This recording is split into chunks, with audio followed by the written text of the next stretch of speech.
said, do me a favor, right? At some point this weekend, right, don't pull McClellan. Sort of do the exact opposite of what McClellan would do, and just don't pull McClellan altogether. And of course, I'll come back on Monday. It's like, oh, how's your weekend? Oh, I'm tired. I don't understand how you get tired on a weekend. You're supposed to rest up. But in any case, and one kid, I was like, okay, so did anybody here not pull McClellan? And they're all like, oh, I forgot, I didn't do it, yada, yada, yada. I feel like if you don't put something in the syllabus, people just won't do it. And then this one kid slowly raised his hand. And I was like, all right, what'd you do? And he's like, well, I'm kind of, embarrassed to share it. And I was like, no, you gotta tell me, come on now. And then he's like, well, there's this girl that I really liked, and I was like her for a really long time, and I thought what you said, and I actually asked her out this weekend. And we're all sitting at the edge of our seats like, so what did she say? And he's like, she said, yeah, and we're dating now. That was awesome. And you really felt like kind of, warm the heart and stuff. Right. Shah saved his life. And then, we sort of forgot about it because we sort of forget about things. And then I had him again this year as a student, and I just remember for whatever random reason. It comes to class, and the very first day I was like, so, are you and her still going out? And he's like, not really. So I was like, okay, well, I just got together, and he sort of did pull McClellan, and he was all happy about it. So, I urge you guys to not pull McClellan. If there's something that you want to do, right, just go ahead and do it. Don't sort of be hesitant, right, just take charge and just do what you got to do.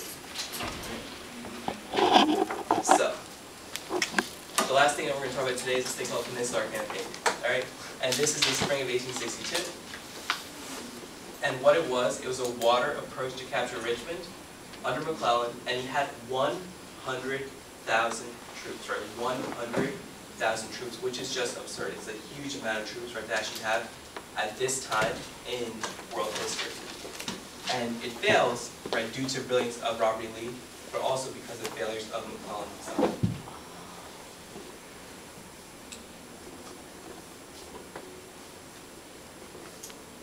Thanks for getting up 50 million times, dude.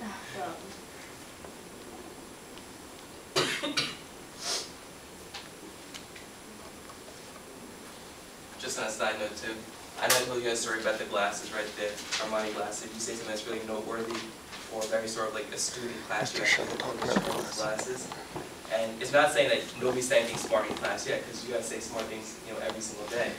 But a new kid, I think I was telling you guys about him, but on his second day in class yesterday, he actually says something that was, almost sunglass worthy. What did he say? He had to wear it for the day. He had to wear them for the day. What did he say? He said that Fort Sumter was a lot like 9/11. It really made people sort of like get passionate about an attack against our own homeland, right? And some people in class thought that it was worthy enough for the glasses, but I sort of quiet them a little bit and be like, listen, it was good, but it wasn't that great. Hey, where did you get it from? What did he say? The Andrew Jackson with the money. $20 bill because he doesn't want to take the money. He doesn't what? He doesn't want to take the money. It's clever, right? It makes you think a little bit. Alright, and Meg, let's first question. So if you want to think about what the Peninsular Campaign was, it was simple, right? So as opposed to this approach, which failed, what they decided to do the second time around to get Richmond is to go down and around to get to Richmond. And it's called Peninsular Campaign because this area right here is a peninsula that they went up to get to Richmond itself. Alright, now.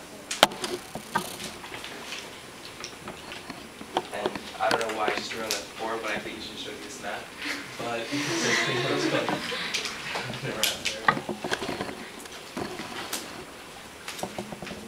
alright, and if you want to sort of stretch your fingers a little bit, you can.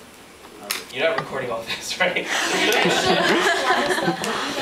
crazy. One thing was just passionate. Every time I was like, I hope Just like 3 seconds. like, You got the part where I hit my head on the book. Yeah, I did get My whole current philosophy is like this. I feel that if I were to sort of stand up and just talk, then it wouldn't be interesting because you just sort of zone out sometime. But I feel like if I'm actually like using my hands and being somewhat passionate, you might still zone out a little bit, but you won't. It won't be as likely to zone out. If that makes sense. Alright, so the end of the Peninsular Campaign was a thing called 7 Days Battle. And it takes place in June, end of June to beginning of July in 1862, right outside of Richmond. And at this point, the Union Army is so close to Richmond, they can actually see the city in the distance, right? This is the closest that the Union Army ever gets to Richmond until the very end of the war itself.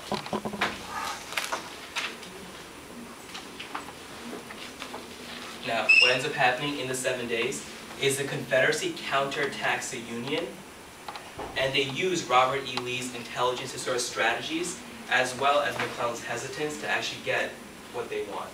So the Confederate counterattack took closest the Union ever approached the city of Richmond. And I'll explain the strategy in a second. Now, obviously, right, the Union doesn't get the city. Right. McClellan hesitates, and Lee obviously uses intelligence to outsmart the Union Army. In a sense, Lee beguiles McClellan, and in 7 days, right, in those 7 days, the Union Army is forced back to the sea, and eventually up back to Washington, D.C. The strategy is actually really kind of cool, and we'll talk about it in a second.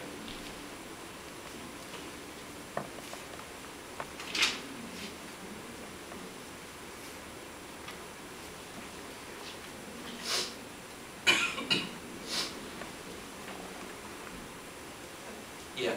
So this was a Union attempt to capture Richmond? Yeah.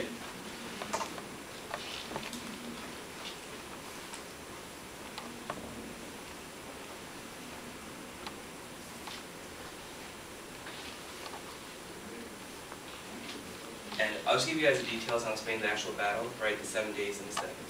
So obviously